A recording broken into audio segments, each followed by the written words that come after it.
இந்த நாளினுடைய கர்த்தருடைய வார்த்தை 1 தீமோத்தேயு 6வது அதிகாரம் அதனுடைய 10வது வசனம். பண ஆசை எல்லா தீமைக்கும் வேறாய் இருக்கிறது. சிலர் அதை இச்சித்து விசுவாசத்தை விட்டு வழுவி அநேக வேதனைகளாலே தங்களை உருவ குத்தி கொண்டிருக்கிறார்கள். அநேக நேரங்களில் பண ஆசை இந்த உலகத்தில் எல்லா விதமான தீமைகளுக்கும் அதுதான் வேர்.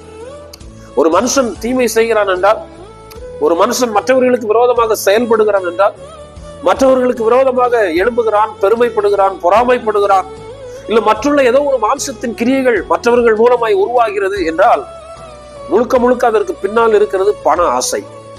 அநேக கிறிஸ்தவ தேவனுடைய பிள்ளைகள் அந்த பண ஆசையை அதை இச்சித்து விசுவாசத்தை விட்டு வழுவி அநேக வேதனைகளால் தங்களை தாங்களே உருவ குத்தி கொண்டிருக்கிறார்கள். எனவே அந்த வேதனைக்கு உட்படாதபடிக்கு பண ஆசைகளை எல்லாம் வெறுத்து விட்டு தேவைக்கான பணத்தை போதும் என்கிற மனதுடனே கர்த்தர் தருவார் என்ற நம்பிக்கையோடு கர்த்தரை மாத்திரம் மகிமைப்படுத்துவோம், விசுவாசத்தோடு இருப்போம். கர்த்தர் நம்மை ஆசீர்வதிப்பாராக. ஆமென்.